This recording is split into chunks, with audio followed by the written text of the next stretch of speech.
Conversion optimization is a really important part of online marketing and sales. So basically, anytime you have a page on your website or an advertisement, and you have an objective that you would like to visitors to take, that you would like to achieve with that marketing campaign, it's really important that you take every step possible to try to optimize it and make it as effective as possible. And the best way to do that is to research ideas or brainstorm ideas and then run tests. So I'm just going to show you really quickly one example of some conversion optimization that we did for one of our clients. So one of our clients sells basically crystals and gemstones. And what we have here is a blog post that we did for them on tumbled stones, which, as you can see, are basically small crystals and gemstones. So the blog post, we started out with a good blog post. It's mostly informational, but it's also got lots of great product shots of different tumbled stones that they have, as well as video clips of them talking about these stones. So nice multimedia blog. And at the very end, after all of this great content, we have links to view and purchase some of the tumbled stones that they offer from their website. Now, we thought to ourselves, if our objective with this blog post is ultimately to drive sales, then maybe we could do better than just putting basically the calls to action at the end of the blog post. So we made an alternate version, and that one looked like this. As you can see, it starts the same, but throughout the blog post, we have CTAs to buy stones. So here, right here, check out a variety of tumbled stones and palm stones in our store. We go on, we still keep the media that we had, we still keep all the information. Here, we mentioned some popular tumbled stones, and when we had those in our online inventory, we went ahead and linked to them right here. Again, we mentioned some stones for certain intentions, and when we had them online, we linked to them. Yet again, basically every section, whenever we had an opportunity to link to something in the store, we did so. And here's even some more. And then at the very end, some leftovers that weren't mentioned before.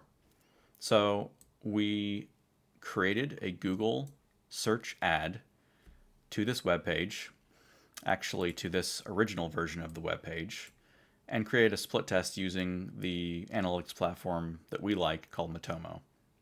So 50% of people went to this first version without the CTAs throughout, and the other 50% went to the version with the CTAs throughout. And here's the data. It ran for 28 days, and we got a total of 85 unique visitors because the website gets lower traffic, and we're not spending a huge amount of money on ads to get traffic in at this time, but that's okay.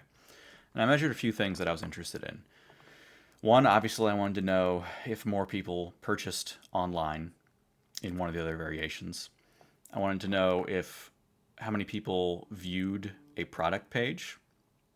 And then I was also interested in how many people clicked any link on the website, how long people stayed on the website, and then what was the bounce rate.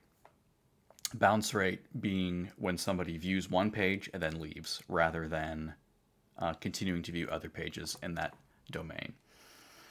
So here's what I learned. Let's start with purchases and product views.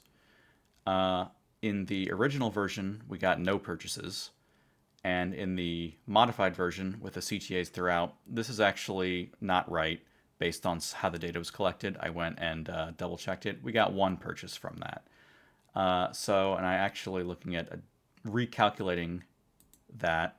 It's an 85% statistical significance that was an improvement, and that was not due to random sampling error. So that's pretty good. As well as for views of product pages, again, this number is not quite right. We actually got 1 for the original version and 3 for the alternate version. So for that, we got a 238% improvement with the new version with the CTAs throughout, with 87% certainty that that's not due to statistical error or random chance.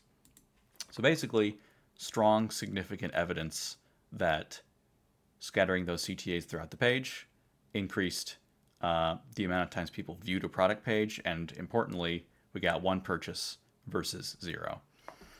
Now, some other interesting things that I learned was, interestingly, more people clicked any link on the page in the original version versus the version with additional CTAs. You can see there was 23% fewer people clicked on any link in the variation, and there's 85% statistical significance. Also, there were more bounces on the page with additional CTAs.